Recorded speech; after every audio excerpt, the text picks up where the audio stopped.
RTL. RTL, première radio de France. Vous nous écoutez depuis le bout du monde? Les grosses têtes vous proposent de dialoguer avec elles. Si vous avez l'habitude d'écouter les grosses têtes au bout du monde, alors écrivez-moi. Je vous rappellerai et à la rentrée, nous bavarderons en direct.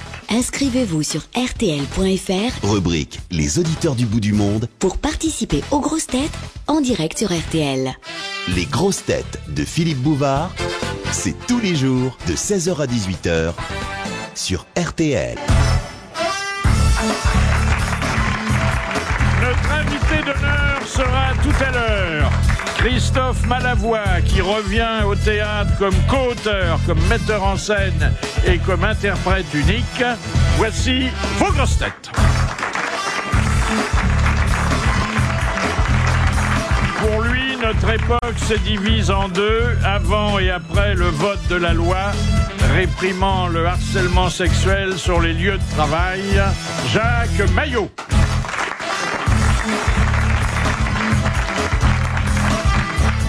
On l'imagine s'activant dans sa cuisine, tout nu, sous son tablier à bavette. Bernard Mabille. Bonjour. Il s'agace qu'on ne lui parle que de Clémenceau, alors qu'il a aussi connu Louis-Philippe. Jean Amadou. Haute en couleur, touchant la retraite des cadres, mais ne s'en mêlant jamais les pinceaux. Amanda Lear.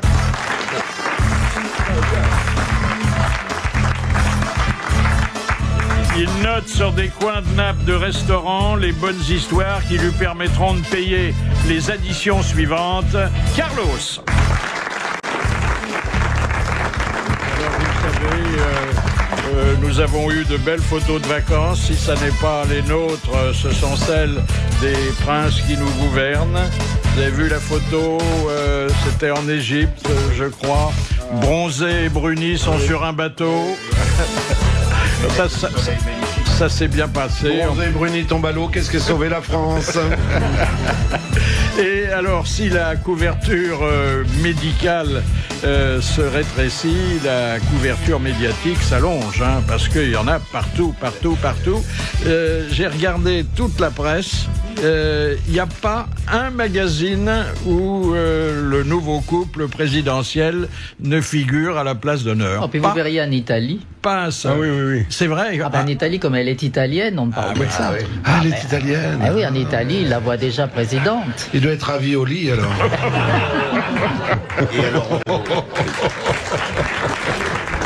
Et alors, en Égypte, on a quand même posé la question, parce que vous savez qu'ils sont un peu étriqués sur le côté moral. Oui. Il y a un député qui a demandé s'ils avaient vraiment couché dans la même chambre. Ah bah oui, bien fait. Il a bien fait, Pépé. Mais ont-ils couché dans la même chambre? On le sait, ça, ou pas? Ouais. Non, mais c'est parce qu'ils sont pas mariés. Pas encore, mais tout le monde les presse. Hein. Ah bah oui, c'est même sûr. Rare qu'on aille aussi vite. Il y a des presses agrumes pour ça. On est passé de la lune de miel à l'annonce du prochain mariage, et il y a même des journalistes qui se demandent quand naîtra le premier enfant. Ah, ouais. On en est déjà au baptême, alors. Ah non, il est quand même courageux d'aller en Égypte, je veux dire, il faut bien le reconnaître, un pays où il y a des sarcophages. Bravo. Ah oui, bravo Jean, bravo. Ouais. Ça va très vite pour faire les enfants. J'ai écouté hier sur RTL une journaliste qui disait le premier bébé de l'année est né 8 secondes après les 12 coups de minuit. Donc vous tirez 12 coups, 8 secondes après vous avez le môme, c'est formidable. Alors, vous avez vu les vœux du président, c'était en direct. Bon, ça n'a pas changé grand-chose. Hein. Non. Ça devait être moderne, mais ça ne l'était pas tellement. Oui. Non, sinon qu'il y avait un travelling pour approcher le palais. Et puis, on nous a dit avant, et ça réchauffait doucement le cœur du contribuable, on nous a dit que les nouvelles illuminations ne coûtaient pas plus cher pour une soirée que la dépense en électricité d'un fer à repasser. Ouais. Oui, en gros, c'est fabuleux. La comparaison est en effet assez terre à terre. Mais c'est quand même mieux qu'une économie d'échelle. Hein. Mais si Carla Bruni fait le repassage, je comprends qu'il épouse. Hein. Mais il n'y avait pas de prompteur. Je crois qu'elle a beaucoup à faire parce qu'il se pousse du col. Hein. Et puis, sur la même couverture, celle de Point de Vue, les deux femmes du président. c'est-à-dire Cécilia et Carla, qui sont, pour point de vue, les 2 femmes de l'année. On dirait des jumelles, hein. Écoutez, il y a... Elles se ressemblent, hein. Oui, il y a quelque chose. Hein. Oui, oui. Mais on est tous plus ou moins L'autre, moi, elle prisonniers prisonnières d'un type, Amanda, Mais oui. vous. Je suis prisonnière d'un type, moi. Quand les hommes prisonnière. trompent leur femme avec une femme qui ressemble à la première, en fait, ils ne la trompent pas. C'est ça qui est enfin, formidable. bon, on a toujours plus ou moins le même genre, disons, de beauté qu'on cherche. Moi, c'est les grands bruns, lui, c'est Ouais. c'est les belles Vous, brunes. monsieur Mabille, c'est celles qui veulent bien. Bah, vous savez, oui, c'est un peu ringiste, les cajots, moi, maintenant. C'est celles qui ont les petits pieds parce qu'elles sont plus près du lavabo, c'est ça? Il y a d'autres photos gouvernementales. Il y a Madame Lagarde, vous savez, la cheftaine de Bercy. Oui, elle est pas mal. Elle s'est mise au vélo puisque elle nous avait recommandé Bien obligé. de nous en servir davantage. Alors c'est une très jolie photo parce que d'abord on sent qu'elle n'a pas tout à fait l'équilibre, mais notre budget non plus. Il y a des gardes du corps qui courent mais mollement de chaque côté du vélo. Ah bon? Et puis ensuite il y a l'annonce que elle va bientôt se marier. Madame Lagarde. Madame Lagarde. Mais elle est célibataire? Elle Avec est, le- bon, je pense qu'elle a quelqu'un dans sa vie. D'ailleurs, j'ai même vu sa photo. C'est ouais. un grand garçon. Oui, donc faut pas qu'on aille musclé. traîner. Ouais. Un chanteur comme... Non, pas ils du vont tout. tous épouser Non, des non, chanteurs non. ou des chanteuses, non? Et il fait du vélo, c'est Virenque, non? Non. Plastique Non, non. Bertrand, non? Non? Il porte un nom italien aussi. Alors, qu'est-ce que c'est cette Peut-être un manie copain qu'ils ont? d'Amanda. piqué, madame. Oui, hein, on est en compète. On a il y a des belles dames en France et des beaux messieurs. Pourquoi ils vont tous chercher là-bas en Italie, enfin? Oui. Et puis, il y a une photo, alors, dans presque le plus simple appareil de Rachida Dati. Oui, j'ai vu. Où ça? Elle est en vacances, elle est bien foutue. Elle est sur la plage. Mais c'est normal puisque beaucoup d'avocats vont se retrouver sur le sable. Oui. Et elle est en 2 pièces. Elle a un deux pièces. Elle a pas de Elle n'est pas cuisine. logée par la ville de Paris. elle, Ouais. hein. Un petit 2 Il pièces. faudrait qu'elle appelle Christine Boutin, elle peut avoir plus grand Et pour on moins cher. s'aperçoit quand même que c'est une fausse maigre. Hein. Ah oui, oui, oui. C'est-à-dire? Non, ben- très très jolie. Bon, pas l'idée qu'on se fait de la justice avec son glaive. Hein. Ouais. Elle a juste un petit portable à la main, mais jolie, agréable. Non, Elle a mais les deux balances sont là, quoi. Et vous gardez ça Ouais, mais pour sur vous. la plage, c'est normal qu'elle soit garde des Sceaux. Hein. Faites passer, Rachida, Philippe, faites passer. On appelle ça une tournante. Allez, faites passer, Philippe. Non, je voudrais vous parler aussi de Benoît. Benoît. Parce que Benoît, il a des problèmes. Il dit que le diable est de retour, si tant est qu'il soit jamais parti. Oui, il a toujours été. Et donc, il n'y a pas assez d'exorcistes pour chasser le malin.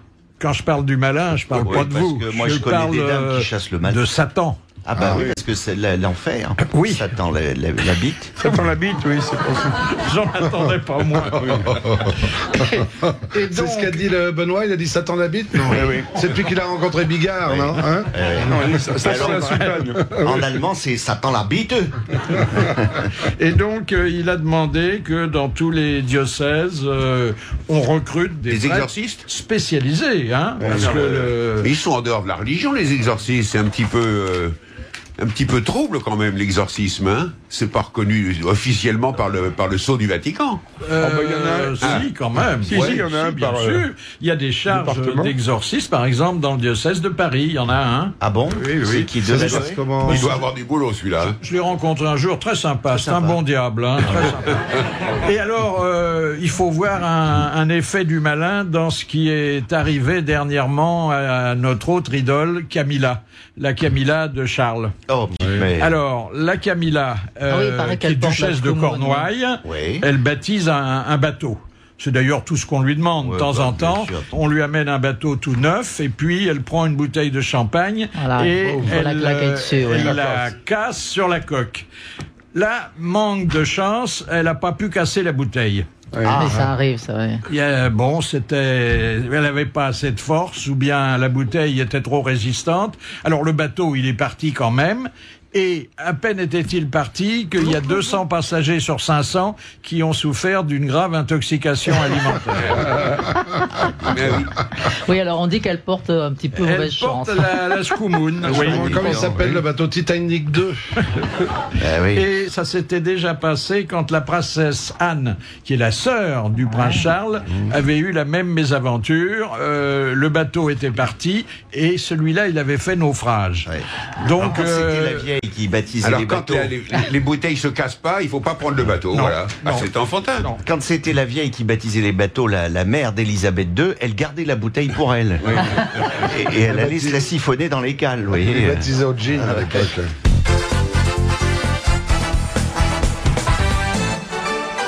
Mais qu'est-ce qu'il est grand et bien élevé avec ça, hein. Toujours prêt à rendre service. Et il sait déjà compter. Très bien même. Surtout quand il s'agit de faire des économies. Un an seulement, dites donc, ça promet. Hein. Comment ça, de qui je parle? Mais enfin du U-Commerce, qui vient de fêter sa première année d'existence. Ben oui, 1 an déjà, ça passe vite, hein. En même temps, c'est aussi ça, le U-Commerce. On s'ennuie jamais avec lui. Jamais. La fête du U-Commerce, c'est du 3 au 12 janvier dans les magasins U participants. Les nouveaux commerçants. RTL. C'est vous. Jusqu'à 18h, les grosses têtes sur RTL. Philippe Bouvard et aujourd'hui à ses côtés Amanda Lire, Jacques Maillot, Carlos, Jean Amadou et Bernard Mabille. Bon, faut dire un mot de Miss France, hein. Elle est ravissante. Ça y est, c'est fini, c'est terminé. Allez, Bon, hein. elle est recouronnée. Camilla aussi, mais c'est au genou qu'elle est couronnée. Et elle a été très contente. Alors, est-ce qu'elle va faire équipe avec sa redoutable patronne? Ah, madame... Oui, elle est d'ailleurs caricaturée dans Charlie Hebdo, Madame Poirot. C'est facile à faire. Hein. Si on risque bien le chapeau, on a le reste facilement. Alors, il y a le chapeau, il y a le reste qui est en dessous, et il y a ce titre qui manque de galanterie, mais on est là pour tout dire, hein. La burqa pour le vieux temps. C'est vraiment pas gentil. C'est pas gentil parce qu'elle est pas moche. Et puis, une autre nouvelle de Charlie Hebdo. Les détenus de l'ouest de la France recevront gratuitement Ouest France dans leur cellule, c'est vrai d'ailleurs. Le comte de Monte Cristo va enfin avoir accès aux horaires des marais pour pouvoir s'évader du château d'If. Ça c'est drôle. Les détenus, ils préféraient recevoir Libération. C'est vrai. Excellent. Alors, c'est pas fini l'affaire Valérie Bègue, parce que d'après les renseignements confidentiels qui me sont parvenus, on aurait retrouvé un autre cliché compromettant. Là, elle serait entièrement nue. Et en train de... et elle sucerait son pouce. Mais la photo remonte à une vingtaine d'années. Hein. Ah oui, mais est-ce qu'il y a du yaourt sur le pouce? Parce que là... Non, il y a son ongle. Ah ouais, parce en fait, elle utilisait son oncle. C'est une curieuse façon de manger le yaourt, quand même, le sortir du pot, l'étaler sur un arbre. Elle est curieuse. Surtout que c'était un marchand de fripes qui lui avait demandé de faire ça. Donc on comprend pas bien. Hein. Ça n'a jamais été expliqué. Vous avez raison, monsieur Mabille. C'est bizarre. Hein. Oui, bizarre. Hein. C'est un yaourt avec des petits morceaux de quelque chose Oui, même pas. Non. Le vendeur était parti. Mais bah oui. Ah bah, il est parti avant, oui, c'est sûr. S'il livre en ville, c'est normal. Alors, vous avez vu qu'on a publié, comme chaque année, la liste des présentatrices les plus glamour, des présentateurs aussi de la télévision, et nos amis Laurence Ferrari et Harry Roselmack sont en bonne place dans les deux palmarès. C'est lui le plus beau, ça. Mais comme d'habitude, eh ben il n'y a pas de palmarès des hommes de radio les plus glamour. C'est dommage. Philippe. Alors vous me direz que c'est parce qu'il n'y a pas d'image, mais c'est justement parce qu'il n'y a pas d'image qu'on aurait pu remporter le titre. Hein. Oui, mais bon. Quelle importance, puisqu'on sait qu'on est les meilleurs de toute façon, vous le savez, donc pas à peine qu'on vous le dise dans les journaux. Quand il y en avait une, c'est l'horloge parlante qui avait gagné une année, je me rappelle. Alors il y a quand même Mélissa Theriot qui est bien placée. Elle est bien. Charmante, d'autant que j'ai vu ses photos de vacances. Oui. Ah oui. Vous avez une satanée collection de nus quand même. Hein. Écoutez, je crois que pour voir habiller toutes ces personnes, faut être très intime avec elles.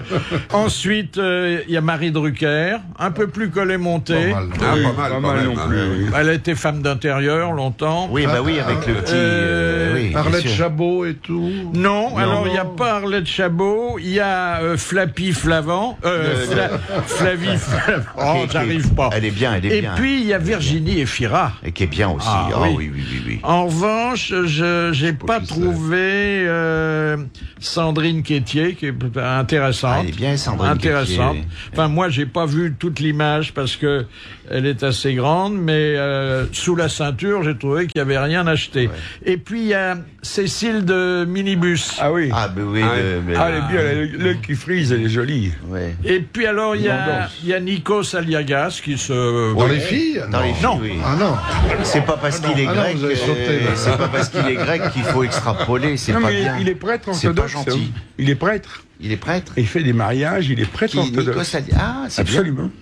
Ah bon? Ah ouais. Ça, vous saviez pas ça? Non. Ah. Il est prêtre et toutes les semaines il fait des. Ah bon.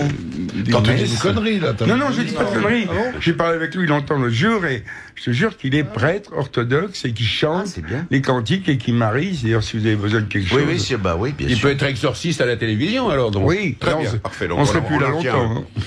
Alors au moment où on a parlé des vacances jugées par certains un peu trop riches de notre président, on s'est penché sur la façon de se conduire de la plupart de ses homologues ou des chefs de gouvernement. Bon, il y en a qui mènent beaucoup plus grand train et aux frais de la princesse, hein, pas au crochet d'un ami. Il y en a qui sont beaucoup plus discrets. Alors Angela Merkel, elle part seule avec son mari, et une personne pour l'accompagner. Ouais. Et elle fait pas de frais de toilette parce que je sais pas où elle s'habille, mais alors. Non seulement elle fait pas de frais de toilette, mais il y a qu'à voir ses photos pour s'apercevoir que elle dépense pas beaucoup en produits de beauté. Ah oui. Vous l'avez nue aussi, non? Même les soldes. Alors non, je ne l'ai vue qu'habillée, elle. Oui, même les soldes de chez Tati, c'est mieux que. Il y a Gordon Brown qui, contrairement à son prédécesseur Tony Blair, qui se faisait inviter par des amis milliardaires, a une toute petite maison, même pas au bord de la mer. Pauvre petit. Il y a Romano Prodi qui conduit lui-même sa voiture, qui charge ses bagages et qui s'en va sans demander rien à personne. Giscard le faisait. Il conduisait sa voiture, il chargeait ses bagages. Il rentrait dans les camions de lait, il faisait tout lui-même. Il recevait des éboueurs. Et donc, évidemment, il y a le train de vie de George Bush, mais un énorme avion. Oui, c'est ce qu'on appelle les Fred Bush. Les Fred Bush sont très très importants. Pour transporter ce qui trimballe, il faut un gros avion. Mais les États-Unis sont un pays riche, alors ils ont les moyens. Si vous voulez encore faire des cadeaux, les fêtes sont passées, mais quelquefois on a oublié. On a tout le mois, je crois. On a tout le mois. Alors je vous conseille du chocolat, mais présenté sous la forme de sein féminin. C'est-à-dire, c'est une reconstitution d'une très belle poitrine. T'as les seins de Birkin, il n'y a pas grand-chose dans la boîte. Là, on fait pas une indigestion, là, au moins. Pour les seins de Carla Bruni, t'as pas grand-chose. Et donc, vous prenez tous les jours un petit bout du sein. Et ça fond dans la bouche? Et ça fond dans la bouche. C'est du chocolat au lait?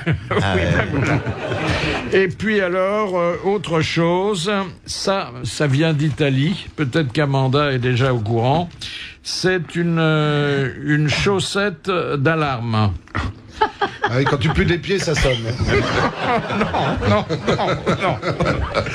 La chaussette d'alarme, vous la mettez, c'est pour les dames, vous la roulez sur votre sac, et si on essaie de vous l'arracher dans la rue, comme paraît-il, ça se pratique souvent là-bas, ça sonne. Ça se met à hurler en plusieurs langues.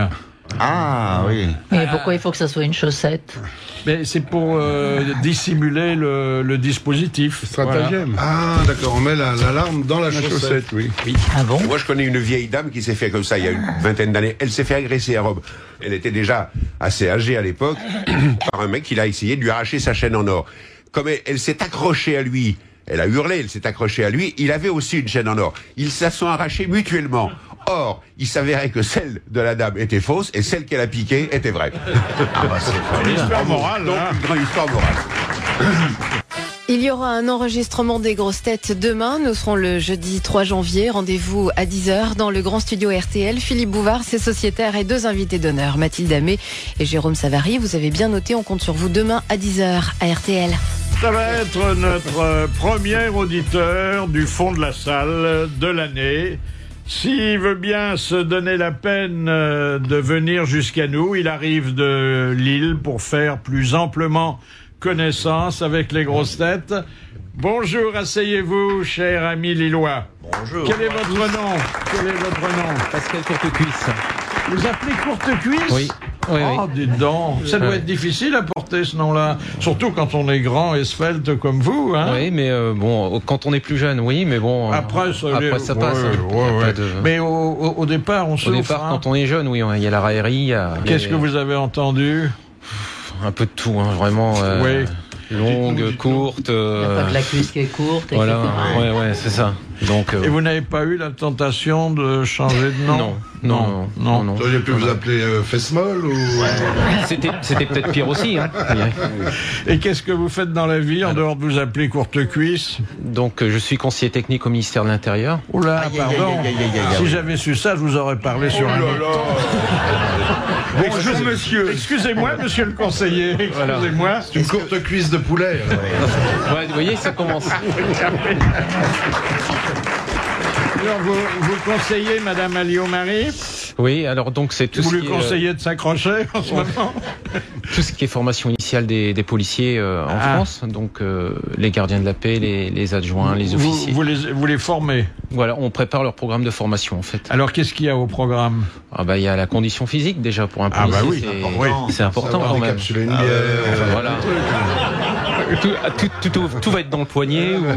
Le jeu de cartes. Le jeu de cartes, il faut savoir le sortir quand il faut. Savoir résister à la chaleur quand on contrôle une voiture qui est en train de flamber. Aussi. Le mode d'emploi du taser, puisque maintenant... Le mode d'emploi du taser, oui. C'est un produit qui est... Ah, c'est terrible. Le pistolet à impulsion électrique, donc, qui est sorti l'année dernière. Il paraît que ça consomme encore moins qu'un fer à repasser. Oui, c'est vrai. Et on va en sortir d'autres dans pas longtemps qui vont encore consommer moins. Et qu'est-ce qu'il y a encore? Il n'y a pas quelque chose d'un peu plus culturel au programme des futurs policiers? Ils apprennent à jouer à la bataille quand ils sont dans les cars. Oui, dans le haut de la hiérarchie. Nous, on s'occupe de tout ce qui est technique. Oui, mais il n'y a pas la façon de s'adresser aux gens dans la rue. Ah, ça, c'est très important aussi. Il y a la protection du citoyen, la galanterie, baiser la main des automobilistes, dames. Oui, femmes, tant qu'à faire, oui, parce que sinon... En tout cas, je sais que il y a de la révolte dans l'air. Les policiers nous écoutent beaucoup, ça, je sais. Oui. Parce que quand ils sont garés, vous savez, les CRS dans les fourgons, ils passent des heures à attendre, ils nous écoutent. Ils ont une grosse matraque à la main, toujours. Toujours.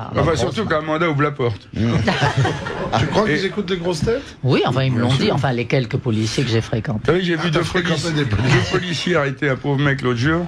Et qu'est-ce que j'ai fait? Vous avez pas vu le feu rouge? Il dit non, je suis daltonien.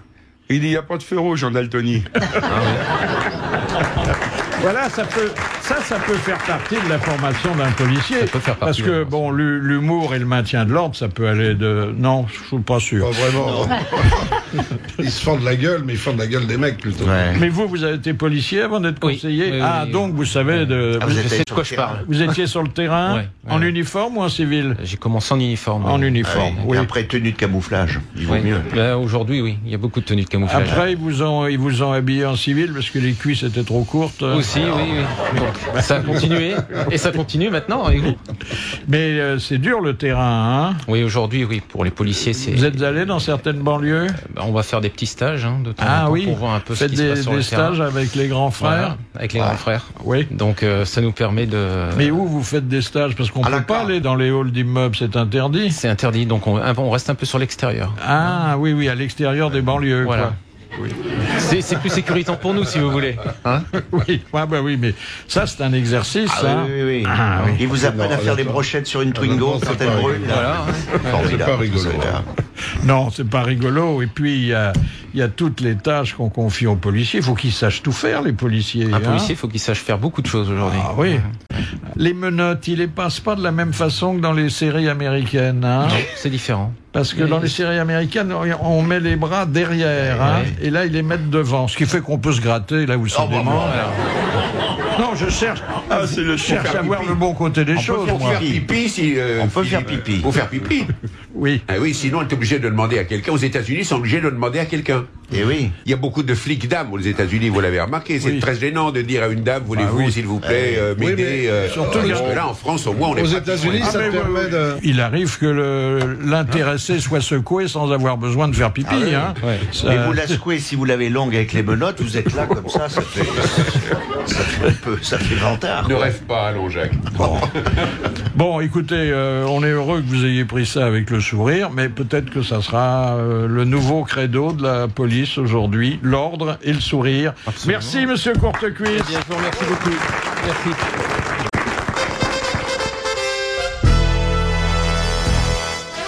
Les grosses têtes de Philippe Bouvard, de 16h à 18h sur RTL.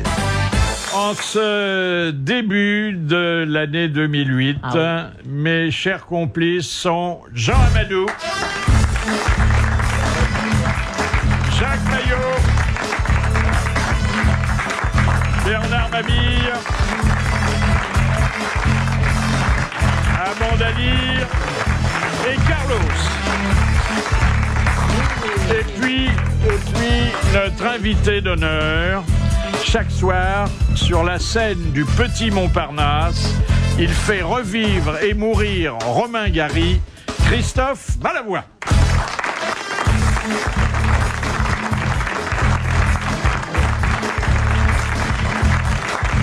Bonjour Christophe Malavoie, asseyez-vous et considérez-vous maintenant comme placé en garde à vue. Christophe Malavoie, vous êtes comédien, vous êtes auteur, vous êtes cinéaste, vous êtes metteur en scène, vous êtes dessinateur, vous êtes cuisinier, vous êtes imitateur, vous êtes chanteur, vous êtes pianiste. Le temps nous manquant, dites-nous plutôt ce que vous savez pas faire. Qu'est-ce que vous ne savez pas faire? Vous exagérez un petit peu, là, Philippe. Bricoleur? Ah oui. Ouais, je suis pas un très bon bricoleur, oui. Bon. Il y a plein de choses que je ne sais pas Non, faire. parce qu'il faut quand même trouver un petit manque, hein. Oui. Éprouvez-vous, lorsque vous vous retrouvez sur la scène du Petit Montparnasse, la grande solitude du one-man show? C'est quelque chose que je découvre pour la première fois, oui. C'est quelque chose qui n'est pas du tout évident d'être seul face au public avec... Et seul en coulisses avant aussi, hein. Seul en coulisses, seul dans sa loge, avec, généralement, quand on va au théâtre... avec les uns et les autres, on se retrouve. C'est une petite famille. Voilà, donc et là, vous avez l'impression d'être orphelin. C'est une solitude et en même temps, avec tous les personnages que j'incarne, dont je parle. On oublie que vous êtes tout seul. On oublie que je suis tout seul. À qui tenez-vous la main au moment des rappels? Parce que c'est le geste des... C'est surtout d'ailleurs au moment des saluts qu'on se sent très seul. Et on se dit, tiens, je suis tout seul. Enfin, il y a un bon moment, c'est d'être seul au moment du partage de la recette. Oui, en quelque sorte, mais en même temps, c'est une épreuve et en même temps c'est une expérience très enrichissante en tant que comédien. Quand on n'a pas à partager, on s'enrichit plus facilement. Hein. On s'enrichit plus facilement, oui, c'est vrai. Mais comment un père de famille aussi rangé que vous peut-il se glisser dans la peau d'un séducteur aussi frénétique que Romain Gary? Mais parce que j'ai toujours été aussi proche de la séduction, je n'ai pas... Oui. Je n'ai pas... Pourquoi? Parce que je suis marié, j'arrêterai de séduire...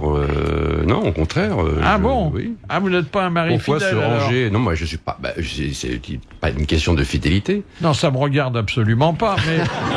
Madame Malavoie, que j'ai eue au bout du fil hier, m'a dit, si vous pouviez, sans trop insister, parce que elle dit souvent le soir il s'absente.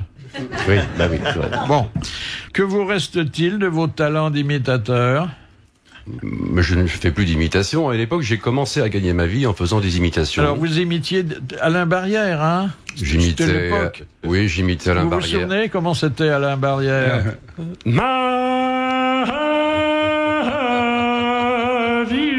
Ah, je reconnais les paroles.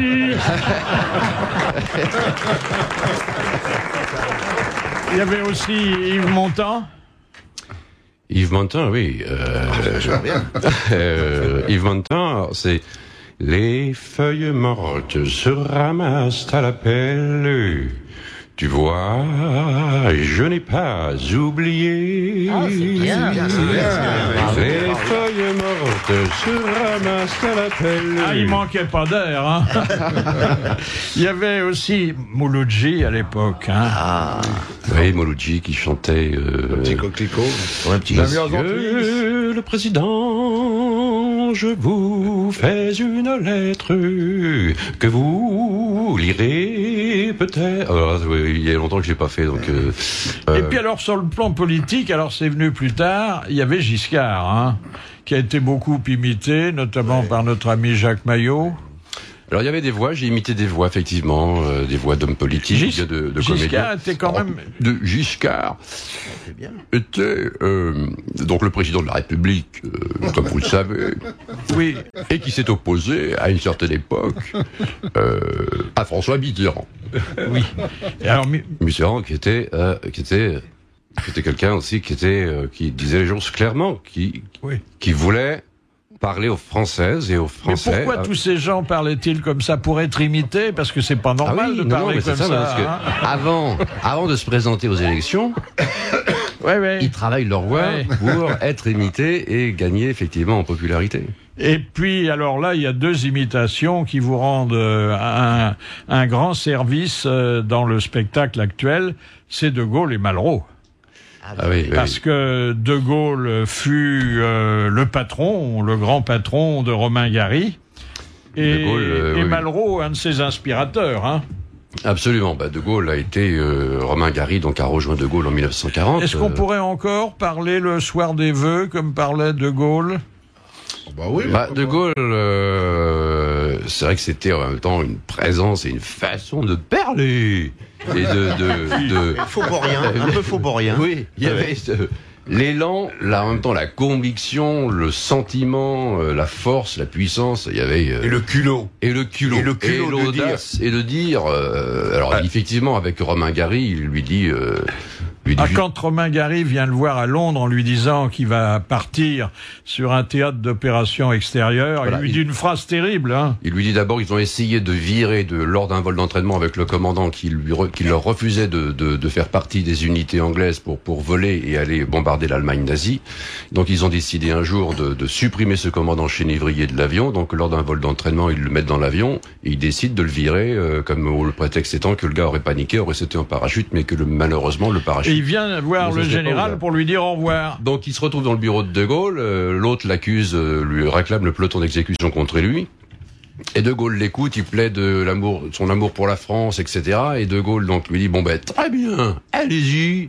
Et après un court moment de réflexion, il ajoute et n'oubliez pas de vous faire tuer.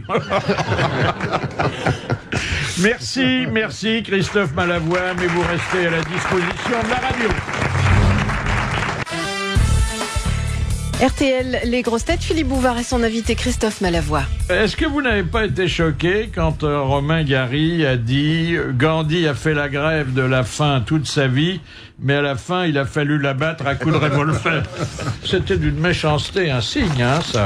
Oui, mais il y avait en même temps chez Romain Gary le goût aussi de provoquer, ce forme de cynisme, d'humour, qui réveillait en même temps les consciences. C'est quelqu'un qui n'a jamais manié la langue de bois et qui a toujours essayé de provoquer, puis de dire des vérités que beaucoup de gens cachaient. Et comment se fait-il qu'il ait été diplomate alors que justement il ignorait la langue de bois?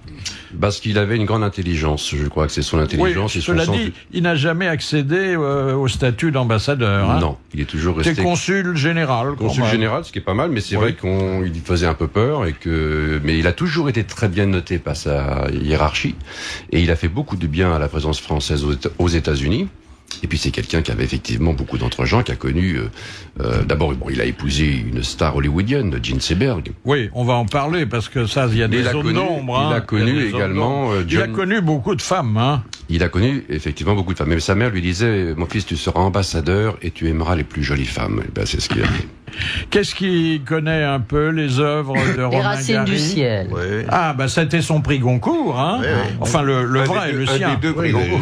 Deux fois le prix Goncourt. C'était le premier prix Goncourt, un livre écrit en 56 et qui est vraiment pionnier. Écolo avant la lettre.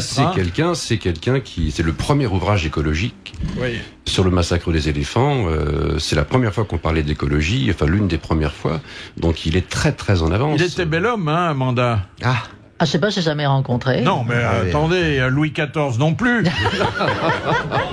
Si, Louis XIV, il l'a vu. Non, mais elle a vu des photos de Louis XIV. Les photos de Louis XIV. Non. T'as vu sa Il y a fille plusieurs Romain Gary. Bon, il y a l'aviateur, triomphant. Il y a l'aviateur, le compagnon de la Libération, il y a en même temps donc le diplomate, il y a l'écrivain, il y a le cinéaste. Il a été multiple. Il y a le people, c'était un des premiers people. Là. Oui, effectivement, oui. Ouais, et pourquoi Émile Ajar? Alors Émile Ajar, parce que vers la fin de Romain Gary, donc a toujours vendu quand même beaucoup de livres. Il a eu le prix Goncourt, comme on le disait, avec Les Racines du ciel, et ensuite il a été de plus en plus un peu attaqué par la critique. Il disait qu'il avait plus rien à dire, qu'il était en fin de course, et puis sa vie, effectivement, qu'il mettait au devant. Il détestait pas les canulars, hein. D'abord, il adorait aussi, il cherchait les moyens aussi de s'amuser dans sa vie et il a toujours essayé de renaître, de retrouver ce sentiment de la première fois. Donc il s'est amusé, effectivement, à inventer un personnage qui s'appelle Émile Ajar pour renaître un peu de ses cendres. Il était critiqué, vilipendé par la critique d'un côté, et il a créé ce phénomène, cet Émile Ajar, avec lequel Émile Ajar est devenu encore plus connu et plus célèbre que Romain Gary, et il a obtenu un deuxième prix Goncourt. Oui. Alors, sous un nom qui n'était pas le sien, et en poussant devant lui quelqu'un qui n'avait jamais écrit une ligne, mais qui était son propre cousin. Qui était son petit cousin, qui était effectivement, qui voulait devenir également écrivain, mais qui avait une trentaine d'années et qui a incarné Émile Ajar auprès de la presse. Ça a duré combien de temps avant qu'on évente ça a duré pendant 5 ans et c'est Pavlovitch alors qui jouait c'est Pavlovitch qui jouait Émile Ajar. D'abord, Émile Ajar, au début, était un auteur inconnu qui, paraît-il, habitait le Brésil, donc tout le monde essayait de savoir qui c'était. Et ensuite, il l'a incarné avec son petit cousin, Paul Pavlovitch, et ça a duré pendant 5 ans, et Romain Gary n'a pas révélé la supercherie, il a attendu la fin. Alors, je me suis demandé ce que les Goncourt avaient pensé à l'époque de ce canular dont ils avaient été directement la victime. Et comme nous avons un grand ami qui fut longtemps des nôtres, qui siège chez les 10 depuis 37 ans, et que c'est Robert Sabatier, eh bien, je vais lui poser la question. Robert Sabatier, bonjour et bonne année. Bonjour Philippe, bonne année à vos invités, à toute la salle. Tout le monde vous embrasse. Alors, vous êtes arrivé chez les Goncourt en 71. Oui. Vous avez peut-être fait partie de ceux qui ont voté pour Ajar. Oui, alors je vais vous dire quelque chose, une confidence. J'étais à l'Académie Goncourt le seul qui était un ami de Romain Gary. C'est-à-dire qu'on déjeunait souvent ensemble, nous nous entendions très bien, il me faisait des confidences, il m'en a même fait après la mort de sa femme, qui était tragique, et je lui ai posé la question un jour, je me souviens chez Lippe, je lui ai dit, Romain, je crois que nous sommes assez amis pour que vous me le disiez, je ne dirai rien à personne, Ajar, c'est vous? Alors là, il s'est mis en colère, il m'a pris par les pans de la veste, il m'a secoué, et il m'a dit, comment pouvez-vous, vous, un vieux camarade, oser affirmer que j'ai écrit ces bouquins avec lesquels je n'ai rien à voir? Alors là, vraiment, je vous donne ma parole que je n'y suis pour rien. Alors là-dessus, je me pointe à l'Académie Goncourt, et je dis, j'ai interrogé Romain Gary. Eh bien, il m'assure que c'est pas lui, et je le crois. Parce qu'il y avait une suspicion parmi vos collègues. Oui, il y avait des chauds et froids. Tantôt, on disait que c'était lui, tantôt c'était pas lui. La plupart pensaient que c'était pas lui. Moi, après, j'étais un peu partagé. Je m'étais dit, il s'est trop mis en colère, il a trop nié pour qu'il n'y ait pas quelque chose. Là-dessus, on vote, il a le prix Goncourt. Alors là, peu de temps après, on a su que... Alors, Ajar est venu déjeuner, comme c'est la tradition avec vous. Comment ça s'est passé, ce déjeuner, le jour où le prix lui a été décerné? Ce jour-là, je l'ai pas vu. Je l'ai pas vu. À l'époque, il n'était pas de tradition que l'Académie rencontre le lauréat. Bon. On lui donnait un ticket restaurant, mais on l'invitait pas. Voilà. Bon, puis il était pris par la presse. Par la suite, vous avez été amené à le rencontrer, Ajar? Oui, bien sûr. Et sa conversation vous a pas alerté? Non, pas du tout. Non. Pas du tout. Simplement, l'Académie Goncourt n'a pas pris ça si mal que ça. Je veux dire, il y a eu une petite gêne, puis au bout d'un moment, l'humour l'a emporté. Je veux dire, des amis comme Hervé Bazin, Armand Lanoux, quelques autres, on s'est dit, après tout, est-ce que c'est pas le rêve de tout écrivain de ressusciter comme ça? D'ailleurs, d'autres l'ont fait. Voltaire l'a fait, Apollinaire l'a fait, et puis finalement, ça a été admis. Et moi, j'ai pensé, c'est la preuve par 9 que Romain Gary avait un immense talent puisqu'il était capable d'être deux écrivains à la fois. Voilà. Bon, écoutez, c'est bien d'avoir pris ça avec humour et de pas avoir voulu lui retirer le prix comme on a voulu retirer sa couronne à Miss France, hein. Oui, en effet, on n'y a même pas pensé. D'ailleurs, on était tous, on avait adoré ce livre, on avait adoré le précédent et voilà, finalement, tout est bien. Par la suite, j'ai revu Romain Gary. On n'en a même pas parlé, d'ailleurs. Combien de livres vendus par Ajar? Oh, je sais pas, mais ça a dû côtoyer. Énorme. Oh, c'était l'époque où on en vendait beaucoup, hein. Oui. Beaucoup plus qu'aujourd'hui, hein, Robert Sabatier. Ça dépend des années, hein. Il y a des années où c'est énorme. Il y avait un gros tirage. Oui, ça dépend de votre choix aussi, hein. Ça dépend du choix. Bon, merci en tout cas d'avoir tourné pour nous cette page de l'histoire littéraire. Merci Robert Sabatier. Dans un instant, retour des grosses têtes sur RTL. L'invité d'honneur de Philippe Bouvard est le comédien Christophe Malavoie à propos de la pièce qu'il joue actuellement au Petit Montparnasse à Paris, une pièce qui s'appelle Gary Ajar. Pourquoi avez-vous arraché des plans d'organismes génétiquement modifiés ? Ah oui, j'ai participé une fois ou deux à ce genre d'action, simplement par civisme et par sentiment de responsabilité face un petit peu à ce que j'ai envie. Par civisme au moment où la loi l'interdisait, c'était pas très civique. Mais vous savez, de temps en temps, il faut être hors la loi pour faire avancer les choses. Ouais, bon, aujourd'hui, on sait plus très bien, aujourd'hui. Oui, mais en même temps, on sait ce qu'on a envie de manger dans son assiette. José Bové a commencé une grève de la faim. Oui, pauvre père. Après les réveillons. Il a commencé une grève de la faim parce qu'il ne trouvait plus de maïs. Oui, et les McDo sont fermés. Non, mais il faut défendre ce qu'on a dans son assiette et je crois que c'est quelque chose aussi d'une responsabilité quotidienne de chacun. Il faut faire attention de pas renouveler, recommencer des erreurs qu'on a commises avec l'amiante, avec un nombre de choses dont on s'aperçoit aujourd'hui qu'elles sont cancérigènes, néfastes pour l'organisme et la santé. Et on n'est pas du tout sûr aujourd'hui que... Mais vous pensez pas qu'il faut arracher les portables aussi parce que... il y aura beaucoup de choses aussi oui, on pourrait faire le ménage, il y aura pas mal de choses. Est-ce parce que vous avez des racines charentaises que vous avez voté au premier tour pour Ségolène Royal? Non, pas spécialement. J'avais rencontré Ségolène Royal, j'avais présenté le film que j'avais réalisé l'année dernière, Zone Libre, que j'avais tourné en Charente avec avec la région, avec le soutien donc de la région. C'était un petit renvoi d'ascenseur, quoi. Oui. Non, au début, j'ai cru à Ségolène Royal. Oui, elle aussi. Oui. Et pourquoi vous l'avez abandonnée au second tour? J'ai trouvé que c'était... Bon, je vais pas m'étendre sur la politique. Non, faut pas vous étendre sur elle, d'autant que... Non, j'ai trouvé... j'étais très très déçu, comme un certain nombre, je crois, par en même temps les discours, les ambitions et les tactiques, les manœuvres qui sont... c'est bien. Il faut se rendre compte des réalités. Combien de temps faites-vous cuire votre gigot de 7 heures? Là, je parle au cuisinier, hein. 7 heures, il faut... C'est pas plus. Ça dépend de la grosseur. Monsieur Maillot, 8 heures. Au moins, c'est 8 heures à 100 degrés, normalement. Ça dépend de la température. Vous mettez la veilleuse du four et ça suffit, non? Ou alors, faut vraiment que 6 heures si le gigot a une courte cuisse. Voilà. Non, mais ça dépend de la grosseur de la bête. Et vous faites une petite sauce brune avec? Oui, Je le fais avec, je le mets en même temps de l'ail en robe de chambre. Vous mettez de l'ail dans votre gigot de... non, je mets l'ail, je mets autour carrément la... En chemise. Voilà. Je mets entièrement les gousses d'ail qui fondent. Alors on a de la purée d'ail et ça c'est... Et quand la viande est cuite, elle a bruni. Voilà.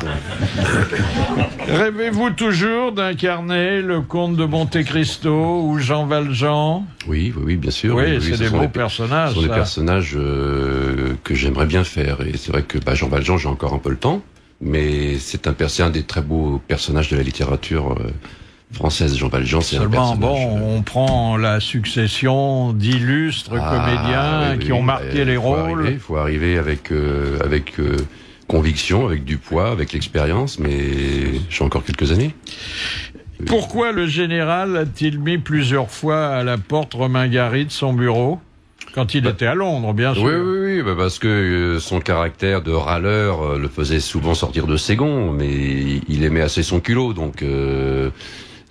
Romain Gary était quelqu'un effectivement qui rentrait dedans, donc c'était pas... Est-ce que c'est vrai qu'il avait surtout fait la guerre pour échapper à sa maman? C'est ce qu'il raconte, oui, c'est vrai que il dit qu'effectivement, dès qu'il a commencé il s'est engagé dans l'armée, il a fait la guerre pour se libérer de sa mère par la violence. Et s'il a rallié De Gaulle, c'est parce qu'il représentait l'image héroïque d'un père qu'il n'a jamais eu. Alors c'est comme ça qu'on a présenté les choses, mais... Comment il avait rencontré Jean Seberg? Jean Seberg, il la rencontre un soir lors d'un dîner de gala au consul de... Elle est mariée à l'époque. Consulat de France. Elle est mariée à un jeune avocat français du nom de François Monreuil, oui. Il s'était marié peu de temps auparavant et donc durant tout le dîner, il a pu ne s'intéresser à aucune conversation. Il était littéralement aimanté par ce regard. Vous vous souvenez d'elle? Elle était belle. Elle était très belle, puis elle avait lancé cette coiffure des cheveux très courts. Elle avait été la Jeanne d'Arc. Elle avait été la Jeanne d'Arc et puis le Bonjour Tristesse, donc de deux films qu'elle a tourné, elle avait 19 ans et ensuite elle a été avec Godard effectivement à bout de souffle. Elle a lancé cette mode des cheveux courts et elle était magnifique. Alors pourquoi, alors qu'elle avait incarné Jeanne d'Arc, à la fois vierge et martyr, s'offrait-elle à tous les hommes qui passaient, Clint Eastwood compris, hein? C'est vrai que Clint Eastwood et que Romain Gary a dû faire également, a provoqué en duel Clint Eastwood afin que cesse leur romance. Parce que c'est dangereux, là. Ce duel n'a jamais eu lieu parce que Gary disait, mais comment imaginer un consul de France embaucher une star d'Hollywood mais pourtant, j'ai vu Clint Eastwood dans les westerns, il manie bien il tire vite. Il tire vite avec lui, hein. Ah oui. Mais ça, c'était à l'épée, là. Mais elle avait vraiment un carnet de balles très rempli. Non, mais c'était, je crois, quelqu'un aussi de très fragile. Et c'était, je crois, sa grande douleur aussi, d'essayer, même pour Romain Gary, d'essayer de protéger cette comédienne qui était très jeune, qui a supporté en même temps, c'était très difficile à 19 ans. Est-ce que sa mort est vraiment imputable au FBI, comme il l'a dit, hein? Ah, lui, il a fait une conférence de presse chez Gallimard où il a dénoncé la responsabilité du FBI, allant même jusqu'à accuser le bureau américain de meurtre. Et 2 jours plus tard, il reçoit un télégramme où la direction du FBI lui prie d'excuser les méthodes employées par leurs prédécesseurs et ils jurent que plus jamais ils ne se serviront d'informations inexactes pour salir leur adversaire. Donc c'est quelqu'un qui a été une demi-reconnaissance là quand même. Demi-reconnaissance d'une responsabilité effectivement. Alors vous vous souvenez de la mort de Jean Seberg? On l'a retrouvé dans le coffre d'une voiture, non? On l'a retrouvé dans la voiture. On l'a retrouvé sur la banquette arrière d'une voiture garée à Saint-Germain-des-Prés, dans le 16e arrondissement. Ah oui. Et il y avait 10 jours qu'elle était dans cette voiture. Alors elle a été découverte par quelqu'un qui sortait son chien. Le chien s'est approché de cette voiture qui commençait à renifler et à sentir pas très bon et donc l'odeur effectivement était très très présente et on a ouvert cette voiture, on a découvert le corps de Jean Seberg. Ça veut dire qu'à l'époque on pouvait se garer dans Paris et rester 10 jours en stationnement. C'était quand même une autre époque. Aujourd'hui on pourrait encore, mais on verrait plus ce qu'il y a dans la voiture tellement il y aurait de contraventions sur le pare-brise. Ah oui.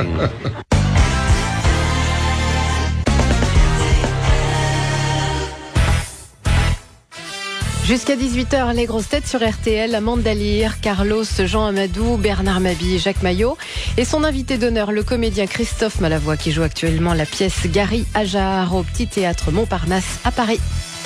Première citation envoyée par Madame Romer de Besançon qui a dit « On appelle les comédiens des cabots parce qu'ils se sauvent quand on les siffle. Ah, c'est Pagnol, ça, non? C'est Pagnol. Bonne réponse de Bernard Mabille. Et la deuxième citation que nous devons à Monsieur Pasquale, qui a dit « Sacha Guitry disait à tout le monde « Aime ton métier, c'est le plus beau de tous ». Il était optimiste pour les vidangeurs. Ça, c'est Pierre Dac. Auteur? Alors, c'est quelqu'un qui faisait des mots d'auteur sans être auteur, et je peux vous dire, pour vous aiguiller un peu, que c'était une dame. Ah, une dame. Françoise Giroud? Non. Ah non, pas auteur du tout. Comédienne? Comédienne. Une comédienne. Françoise Roset? Non. Elle a joué Guitry? Arletty? C'était Arletty. Bonne réponse de Carlos, c'était Arletty. Mais est-ce que le vidangeur aime son métier? Est-ce que le proctologue a une vocation? Ah bah le proctologue, oui, le proctologue a une vision du monde qu'on n'a pas. Oui, alors que le vidangeur a une vidange. Ouais. Le proctologue, c'est un visionnaire, il voit déjà qu'on est dans la Question de Monsieur Lopez. Au Moyen-Âge, qu'était le branle? Une danse. C'était une danse. Et je vous remercie d'avoir répondu assez vite. Oui, on a fait très vite pour éviter de déraper. C'est parce que j'appréhende toujours. C'est Parkinson qui était musicien qui a inventé ça. D'ailleurs, je sais pas pourquoi on disait pas la branle, puisque c'était une danse. On dit la valse, on la dit le salsa. slow, le slow, le charleston. Ah oui, le menuet. Oui. Par contre, il y a une toute petite danse qui se fait avec une main qui s'appelle la branlette. Qui est Et voilà. C'est une danse très moderne puisqu'on peut la danser seule. Hein. Ouais. Et de plus en plus. Ouais. Après, on a du mal à s'entendre, il paraît. D'où venait à Romain Gary cette détestation et ce mépris à l'égard des Nations Unies? Bon, il a eu l'expérience, effectivement. Il était représentant du gouvernement français aux Nations Unies. Ensuite, il a côtoyé cette maison où c'était le règne du cynisme. Il le dit lui-même à un moment donné. L'ONU a été dévorée par le cancer nationaliste. Le nationalisme, surtout lorsqu'il est jeune, frais et pimpant, c'est le droit de couper des mains le clitoris des filles, de lapider les femmes adultères, de fusiller, d'exterminer, de torturer au nom des droits du peuple à disposer de lui-même. Alors donc il y allait fort sur. Oui. Cela dit, c'était très gaulien puisque le général appelait l'ONU le machin. Oui. Bah, c'était depuis la SDN, finalement, c'est vrai qu'on n'a pas fait beaucoup de progrès là-dessus. Est-ce que la description d'Hollywood faite par Gary est crédible? Il a vécu donc à Los Angeles. Il a vécu pendant 5 ans à Los Angeles et oui, c'est crédible, même si Romain Gary a toujours aussi réinventé sa vie et romancé sa vie. Donc, mais il a connu, il a rencontré. Il leur fait pas de cadeaux là. Hein. Oui, mais il a rencontré Groucho Marx et c'est très drôle. D'ailleurs, il y a beaucoup de choses, des anecdotes que je raconte qui sont quand même très croustillantes. Groucho Marx qui rencontre pour la première fois, il va rendre visite à Groucho Marx, qui le reçoit en lui disant qu'il se vautre dans le sofa et qui lui dit ma femme est sortie, vous êtes dérangé pour rien. Et donc et ensuite il va rencontrer John Ford, qui était aussi un grand amateur en même temps, qui a tué des milliers de peaux rouges dans ses films et qui était devenu le chef de centaines de tribus. Et John Ford explique, et donc Romain Gary va dans l'Arizona avec John Ford lors d'une cérémonie qui rend hommage à John Ford, et John Ford explique à Romain Gary que les Indiens ne quittent jamais leurs réserves et qu'ils se fichent éperdument du monde extérieur. Et là-dessus, quelques minutes plus tard, les Indiens se mettent à danser, etc. Et le chef indien s'approche de Romain Gary et il lui présente 2 Indiens qui avaient participé à la libération de Paris. Et les 2 types qui lui parlent avec enthousiasme des petits bars du Pigalle. Imaginez la gueule de John Ford. Donc il a rencontré aussi John Huston, Gary Cooper, puis il y en a un Billy Wilder. Il y en a un grand séducteur qui était déjà vieux et qui avait des problèmes de prostate, vous vous souvenez là? Errol Flynn. Errol Flynn. Errol Flynn. Alors là, le portrait d'Errol Flynn en train d'essayer de satisfaire un besoin par sa naturel. petite amie de 16 ans qu'il faisait uriner sur le décor contre des toiles peintes. Donc il était effectivement. C'est bien si c'est une petite amie très jeune, ça prouve qu'il n'y a pas de fossé entre les générations. Restez bien sur RTL. Les grosses têtes reviennent dans un instant. Les grosses têtes jusqu'à 18h aujourd'hui. Amande Dalire, Carlos, Jean Amadou, Bernard Mabille et Jacques Maillot, l'invité d'honneur de Philippe Bouvard sur RTL et Christophe Malavoie. Alors, je ne sais pas si vous avez vu qu'un sculpteur nommé Daniel Buren menace de retirer les colonnes dont il avait orné la cour du Palais Royal, qui était d'ailleurs assez zébrée. Hein. Ils vont faire les chiens, où vont-ils aller pisser? Alors justement, je vais appeler le président de la République. Non, pas le président de la République. Le président de l'APCAA, c'est l'association des propriétaires de chiens amateurs d'art. Ah, ça c'est intéressant. Ça c'est bien. C'est Carolus Chambier. Monsieur Chambier, bonjour. Bonjour, monsieur Bouvard. Alors, je sais que vous êtes très, très inquiet et même assez en colère, hein? Non, on serait à moi, monsieur Bouvard. Figurez-vous que on veut nous enlever ces colonnes. Ce n'est pas tellement l'aspect artistique de la colonne qui en sort nous manquer. Hein, des œuvres d'art comme ça, on en voit d'autres. C'est pas ça qui nous gêne. Ce qui nous gêne, nous, c'est où nos animaux vont-ils aller uriner? Oui, c'est vrai que c'était un grand rendez-vous du quartier, hein? Absolument, absolument. C'est le dernier endroit où l'on pissait, si je puis dire, bien sûr. je veux dire que, par exemple, moi, je suis propriétaire d'un magnifique caniche royal abricot, prénommé Louis-Philippe. Quand il y a eu des travaux, il y a 2 ans, au Palais Royal, qu'on a fermé les colonnes de Buren, il a fait de la rétention urinaire. Il avait pris 7 kilos. Ah oui. Pour un chien de 4 kilos. Vous voyez, on était obligé de lui faire une ponction urinaire chez le vétérinaire. Oui, en plus, un chien avec des culottes de cheval, ça la fout mal, hein. C'était très laid. Dites-moi, mais vous connaissez les raisons qui ont poussé l'auteur de ces merveilleuses colonnes à envisager de les démonter, hein. C'est parce qu'il y avait au départ un moteur électrique et on l'avait débranché, il y avait un jet d'eau, il y avait plus d'eau, alors il a trouvé qu'on avait dénaturé son œuvre. Absolument.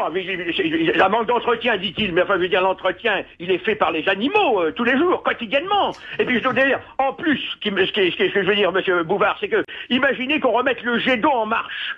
Oui. Et que toute cette pisse canine se mette à jaillir, comme ça. Oui. Vous croyez que c'est intéressant? Ben oui. Et les jets d'eau deviendront des jets d'urine. Ah non, je dis non. Je veux que nous gardions ces colonnes qui, esthétiquement, ne nous intéressent pas du tout. D'ailleurs, à l'époque, je dois l'avouer, je m'étais battu contre ces colonnes. Ah ben voilà. Et aujourd'hui, vous vous battez pour qu'on les conserve. Absolument, voilà. Car je ne veux pas que mon chien aille pisser avenue de l'Opéra, où il est très dangereux de marcher sur les trottoirs, qui sont encombrés de voyous japonais armés d'appareils photo, et je ne veux pas non plus que nous allions balader rue de Rivoli, où la circulation est infernale. En plus, il est connu que sur l'avenue de l'Opéra, il n'y a aucun arbre. Hein. Aucun, absolument. Vous pouvez faire pisser sur la colonne de la Bastille, hein, la colonne de Juillet. Merci. Mais ça fait de la marche. Merci, Carolus Chambier. Merci. Je vous en prie, M. Bouvard, vous êtes une bonne journée, une bonne année nationale. Enregistrement demain à 10h dans le grand studio RTL. Les invités d'honneur seront Mathilde Amé et Jérôme Savary. Philippe Bouvard et ses sociétaires vous attendent nombreux demain, 22 rue Bayard à Paris dans le 8e. C'est à RTL. Alors, nous avons beaucoup de comédiens ici, hein, puis ils sont tous plus ou moins comédiens. Jean Amadou a fait du théâtre à ses débuts, vous vous souvenez? Au début, c'était un peu maigre hein, comme rôle, mais bon. Jacques Maillot fait un peu de théâtre. Chez Jean-Claude Brialy. Ah bah oui. Bernard Mabille? Un petit peu. Oui, où? Au Petit Marigny, quand j'avais fait l'adaptation de Dard, là, c'était quand même du théâtre. Ah oui. Mais puis tout seul, je me souviens, c'était un beau spectacle. Vous, Carlos, vous avez tourné dans des films? Des films, oui. J'ai fait quelques-uns. Là, quand vous vous secouiez, là, comment ça s'appelait? Comme je secouillais. Orangina, c'était ça? Ah non, c'était pas un c'était de la pub, c'était Oasis. Mais t'as fait le juge. Il a fait le juge. J'ai fait une série où j'étais un juge. C'était juge d'application des peines. J'ai fait un film avec Audiard qui s'appelait Le Cri des Cormorans. Des gens où j'étais en alter ego avec Gérard Depardieu. Il y avait Michel Serrault, il y avait des gens magnifiques comme Jean Carmet. Oui, mais ne dites pas tous ceux qui étaient avec vous. Et puis j'ai fait Patate aussi. Avec Sylvie Vartan. Avec Sylvie Vartan. Et puis j'ai fait un théâtre, j'ai joué sur un Paris un jour avec Robert Manuel, j'étais jeune médecin. Un seul jour.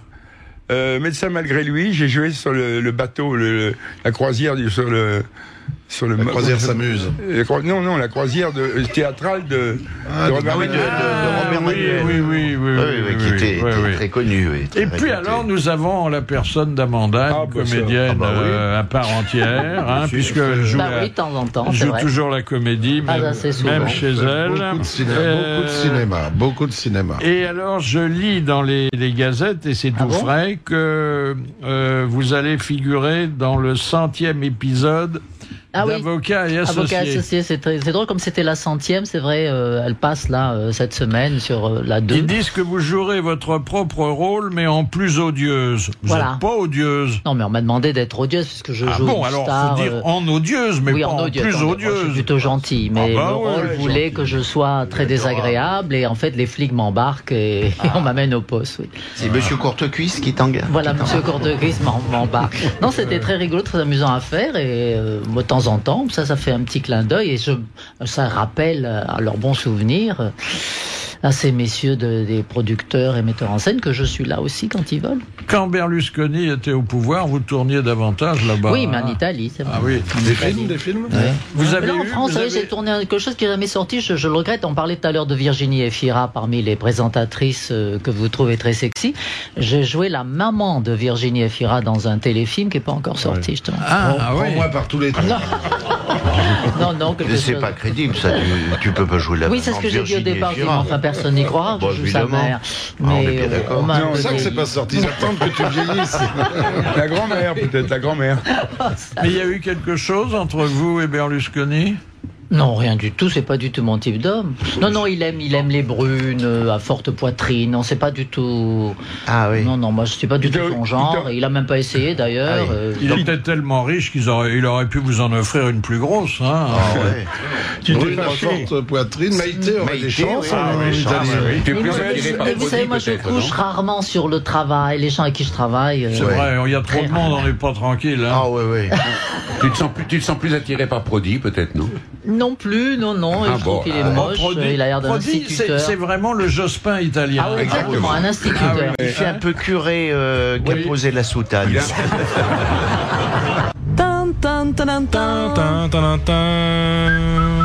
RTL, c'est vous.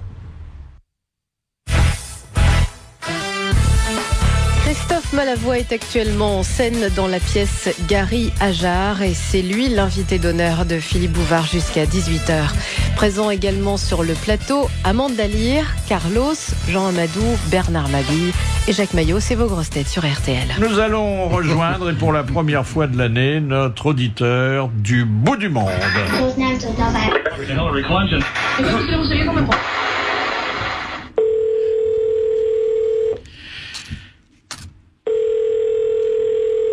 Pascal de Rosier, tous les vœux des grosses têtes.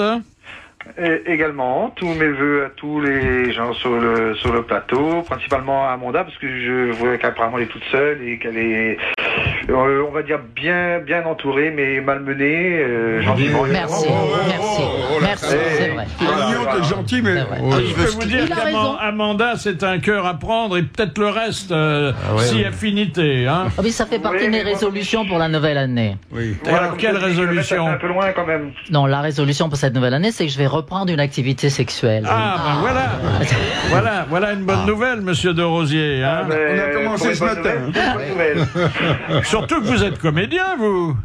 Eh bien, disons que oui, j'essaye et justement c'est une de mes principales activités, c'est-à-dire que je défends toute la culture de la Réunion et ses paysages et autres. Alors vous êtes en ce moment à la Réunion et je suppose que on respire maintenant que Miss France a été confirmée. Ah oui, mais ça c'est certain. Moi j'étais fervent aussi défenseur et je remercie le comité de la Réunion qui l'a soutenu. Toute la Réunion l'a soutenu aussi évidemment. Pourquoi vous l'avez 200%. Vous l'avez défendue parce qu'elle est belle, parce qu'elle est réunionnaise ou parce que vous aimez le yaourt? Parce qu'elle est belle, intelligente, réunionnaise, et parce que je m'occupe aussi j'aide un petit groupe de bénévolement, un groupe de musique traditionnelle, et c'est nous qui avons fait la clôture de l'élection Miss Réunion. Donc par la suite, on a découvert que on avait clôturé pour Miss France aussi, donc c'est une double fierté pour nous. Voilà quoi. C'est bien d'avoir clôturé Miss France. Dites-moi. Oh, ça y est, les gars. Dites-moi. J'avais oublié de tourner ma langue cette fois dans ma bouche, et comme j'ai personne à côté, je suis tout seul, quoi, je suis emmerdé, quoi. Vaut mieux la tourner. Dites-moi, monsieur De Rosier, il me revient de la Réunion que vous écoutez les grosses têtes, mais avec une semaine de retard. Comment ça se fait? Parce que ça passe sur une radio locale et Vous avez une semaine de retard comme ma sœur. Mais là j'y suis pour rien. J'ai rien fait. Vous par télépathie. Ça en réunion.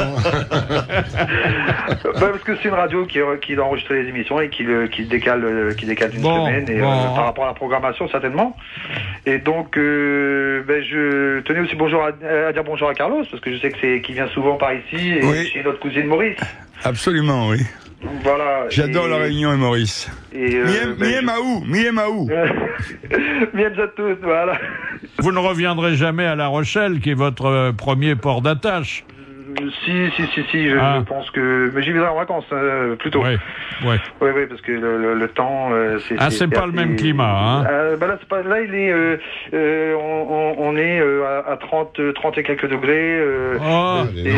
La nuit, le jour, c'est torse nu en permanence, les shorts en rigueur. Il y a l'île de Ré, c'est quand même agréable. La pression, quoi. Peuvent tourner à 30 degrés, hein. Voilà, c'est pour ça qu'il faut vite les manger sur le caillou, et voilà, quoi. C'est ça qu'elle les a sortis du... Et puis il y a cette chanson extraordinaire. Me souviens, minanère adorée, les petits bouquets qu'on la donne à moi. Vous connaissez pas Petite Fleur Fanée? Ça fait partie de la grande culture. Petite Fleur Fanée, petite fleur aimée, dire l'écho, hein. Toujours. Quoi que c'est que l'amour. Ah ben voilà. C'est une île très sensuelle. Merci, monsieur De Rosier.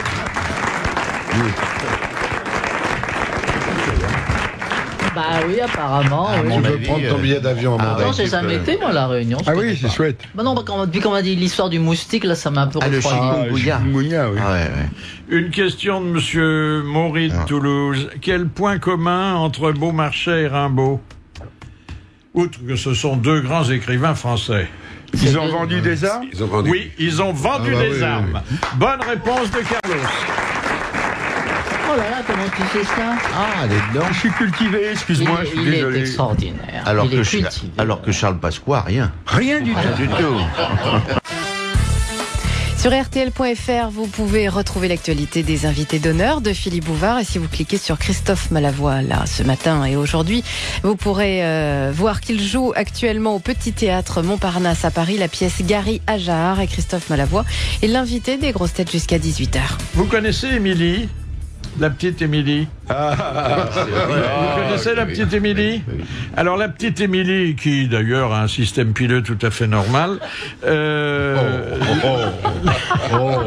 Non, parce que Jean Dutour a créé ici la petite Émilie, celle qui perdait un à un tous ses poils. Allez-y, Philippe. Non.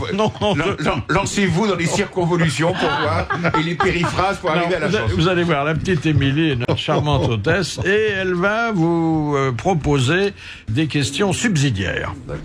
Alors. Vous choisissez au hasard parmi les dizaines de questions. Alors, désapprouvez-vous les indiscrétions sur votre vie privée que vous ne commettez pas vous-même?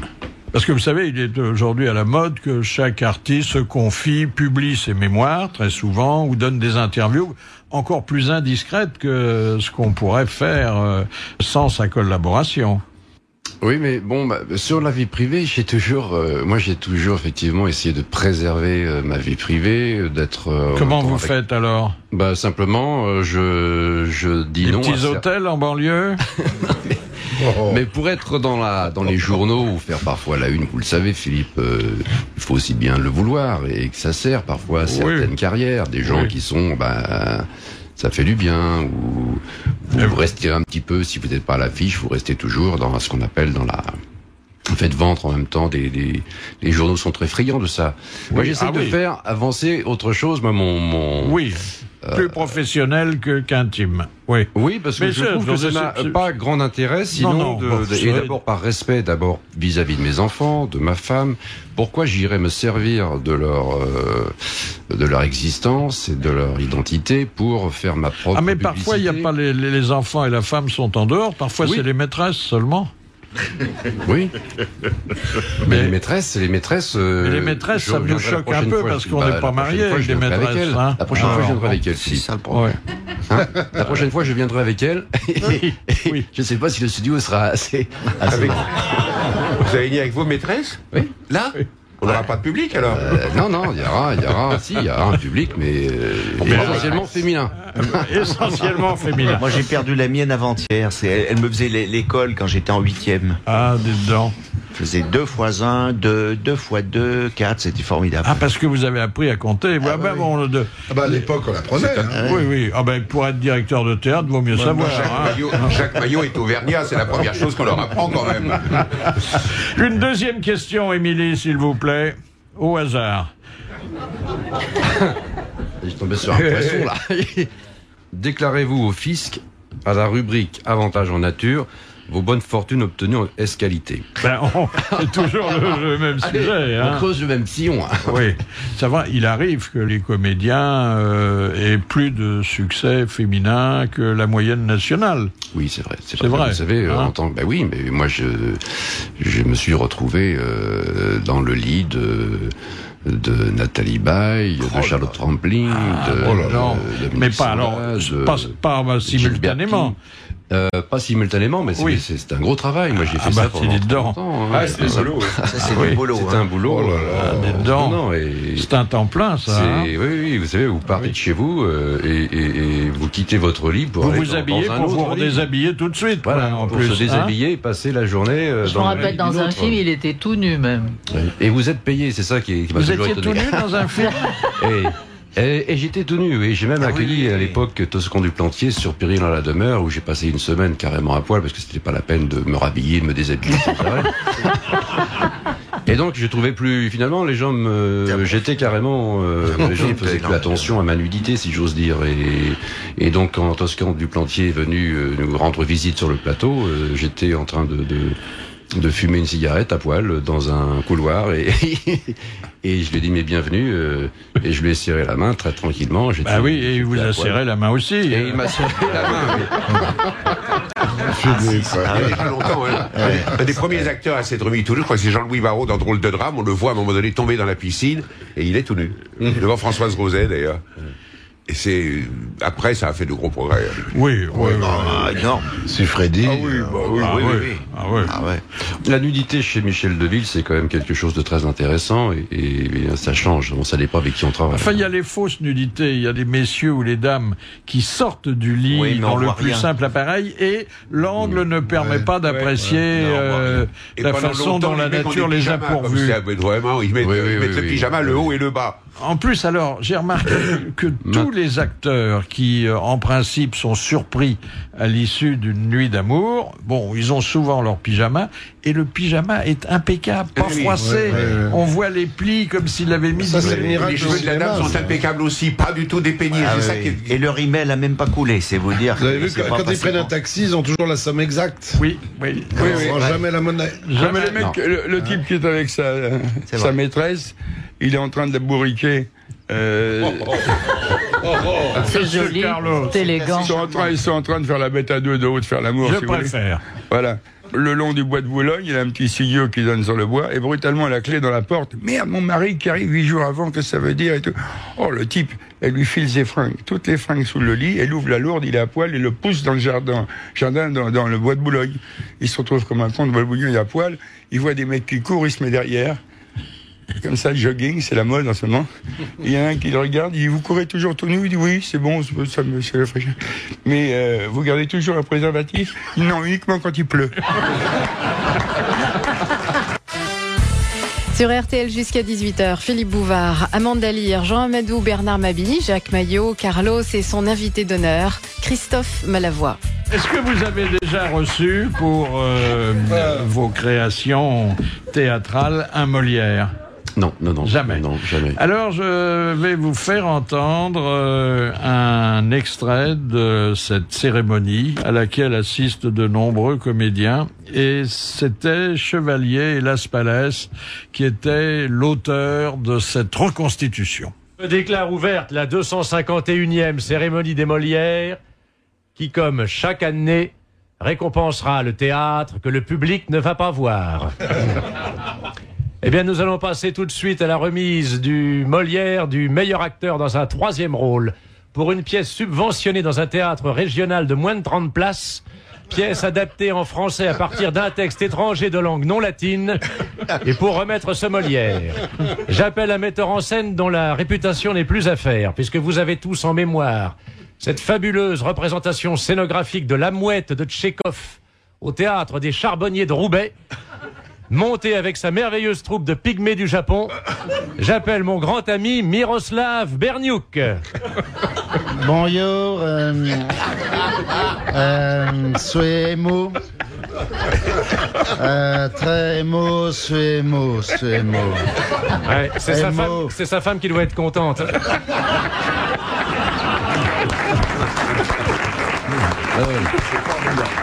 C'est bien rendu, hein. C'est un peu ça. Oui, c'est ça. Un sketch merveilleux. J'espère que on va l'entendre puisqu'ils vont se reproduire au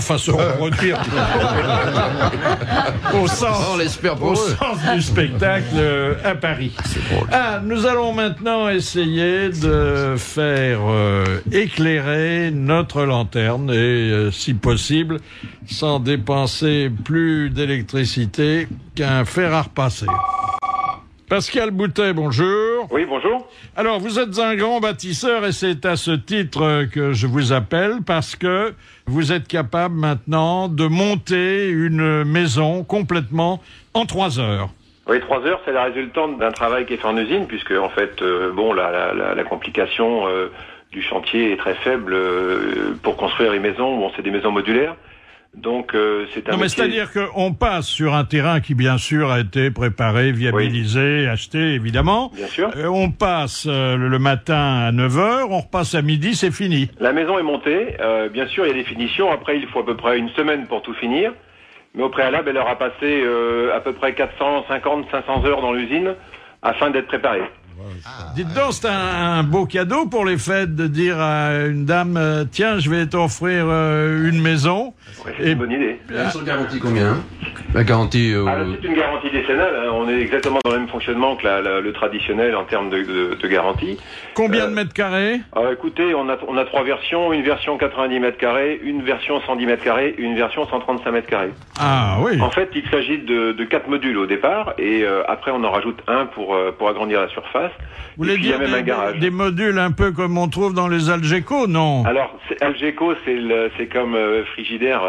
Oui. c'est un modèle c'est une référence. En fait, on est parti de ce métier, puisque c'est notre métier de base aujourd'hui. Moi, ça fait 3 ans que je travaille dessus en recherche et développement sur l'aspect maison. Alors, c'est bien sûr une structure en acier, mais qui n'a rien à voir avec l'Algeco. On est dans des choses extrêmement robustes, puisque on est même, par rapport au tremblement de terre, on est valable. Donc, toutes nos études ont été faites suivies par des bureaux de contrôle. Et en fait, on a des murs qui viennent se fixer sur la structure acier, qui sont 27 cm d'épaisseur. Il n'y a pas de fondation, elle est posée. Si, on la pose sur des pieux en béton ou des lombrines. Ah oui, faut quand même il y a une petite préparation préalable au terrain. Ah bah oui.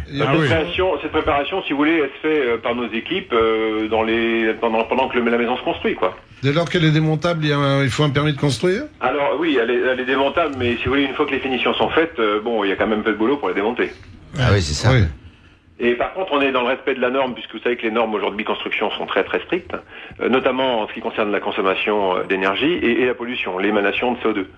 Donc on a travaillé autour de la norme et aujourd'hui on a une maison qui est extrêmement thermique, qui est extrêmement acoustique. Qu'est-ce que ça peut revenir à combien une petite maison de 110 mètres carrés? La maison de 110 mètres carrés revient à 145 000 €, ce qui fait 1650 €. C'est un peu plus cher que la maison Borloo, hein? La maison Borloo existe surtout dans les textes, mais pas vraiment de fait. Vous voulez dire, elle existe dans les discours? Elle existe dans les discours, voilà. Oui.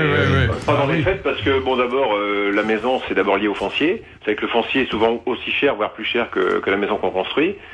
Et si vous voulez, mon engagement à moi, c'était surtout de faire une maison qui convienne, surtout au niveau de la performance thermique, parce qu'aujourd'hui, c'est surtout économie d'énergie et écologie qu'on vise. En tout cas, bon, 3 heures, bravo. 3 heures, c'est une belle perf, oui. C'est ça. Oui, Vous vous adaptez au style de la région? Pas fatalement, puisque nous, en fait, on est en toiture-terrasse pour capter l'énergie au mieux. Ah, d'accord. Toiture-terrasse, bon, on est en Vendée, nous, donc c'est vrai qu'on bénéficie d'un grand soleil. Mais bon, partout dans toutes les régions, on a un chauffe-eau solaire, donc c'est plus facile de capter avec une toiture terrasse puisque on capte toute l'année, toute la journée la lumière. Voilà, une maison pour un petit capital quand même, mais montable en 3 heures. C'est formidable. Ça méritait un coup de chapeau. Merci. Merci, monsieur Boutet. RTL, 16h-18h, les grosses têtes de Philippe Bouvard. Comment il s'est comporté alors, le cousin Pavlovitch là? Il a joué le rôle de l'écrivain? Il a joué... Il était content ou il a fallu lui faire violence pour qu'il... Non, je crois... Content, ça je sais pas, je peux pas vous répondre là-dessus, mais il a été... Les rapports avec Romain Gary se sont un petit peu compliqués par la suite, oui. Parce qu'ils s'étaient mis d'accord sur les... Oui. Pavlovitch touchait à des droits sur les ventes, et petit à petit, il réclamait de plus en plus, donc... ça devenait compliqué avec donc tout ça devait aussi rester secret et Pavlovitch touchait quand même 40% des droits. Quand la vérité a-t-elle éclaté? Pardon? Quand la vérité a-t-elle éclaté? La vérité a éclaté après la mort de Romain Gary, qui a remis entre les mains de Claude Gallimard et de son fils la décision de faire paraître la supercherie que Émile Ajar, c'était Romain Gary. Oui. Est-ce qu'il s'est donné la mort parce que, comme il disait, son ticket n'était plus valable? Je pense que on ne sait jamais pourquoi un homme se donne la mort. Le ticket, c'était la virilité, en fait. C'était la virilité auquel il était bien sûr très attaché. Et je le dis à un moment donné, vers la fin du texte, il a toujours eu peur de vieillir. Il avait quel âge quand il est mort? Il avait 66 ans et je crois qu'il avait aussi tout dit. Il avait vécu, c'est quelqu'un qui a vécu vraiment, qui a rempli sa vie, qui a été un guerrier, un pionnier, qui a voyagé, qui a sillonné le monde, qui a rencontré... Est-ce qu'il s'est remarié après? Non, il s'est pas remarié. Jamais. Il a vécu ensuite avec une dame pendant 3 ans, les 3 dernières années, qui est d'ailleurs... Une comédienne?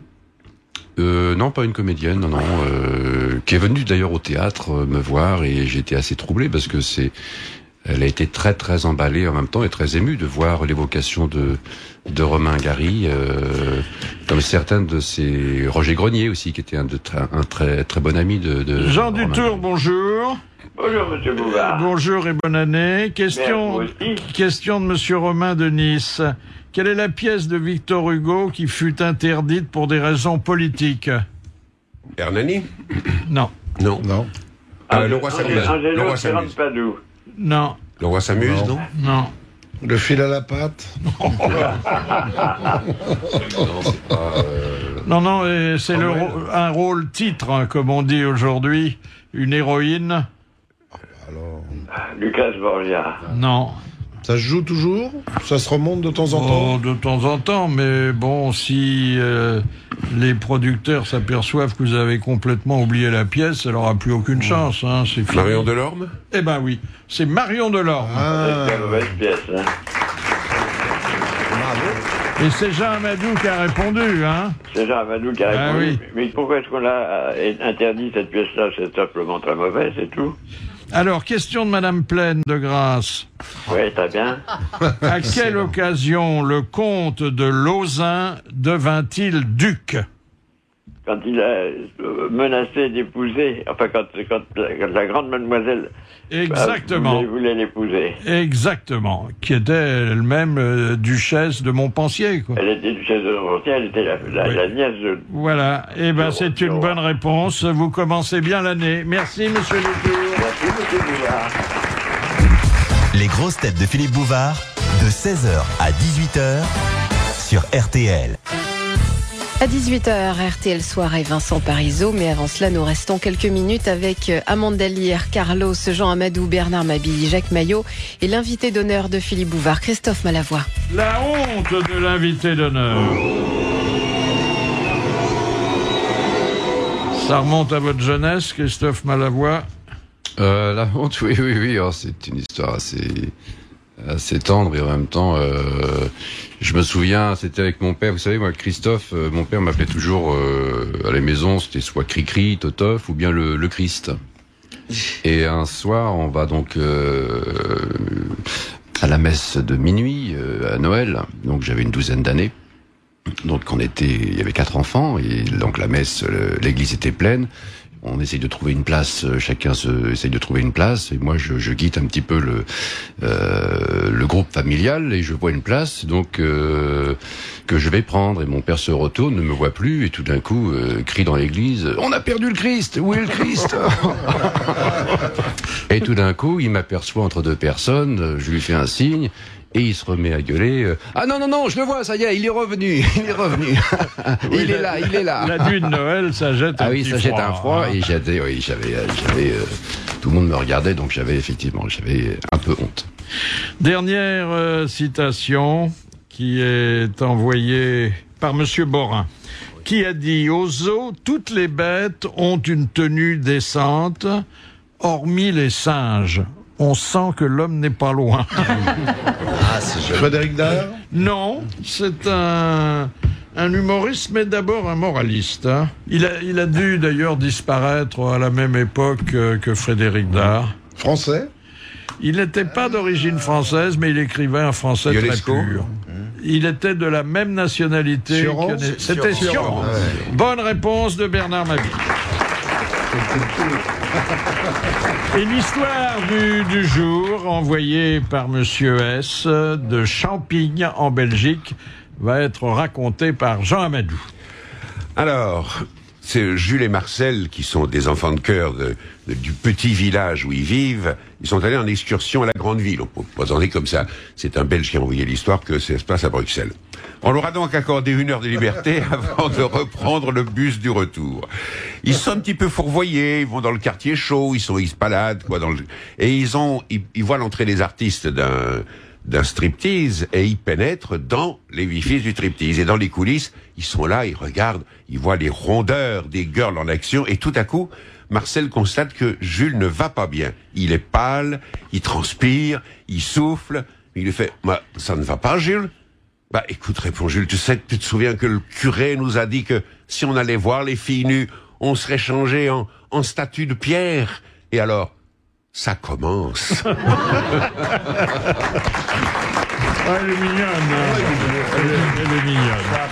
Alors, un grand merci à Christophe Malavoie pour être venu parler de ce spectacle intitulé Gary Ajar, qu'il joue au Petit Montparnasse. Merci, bravo, à demain.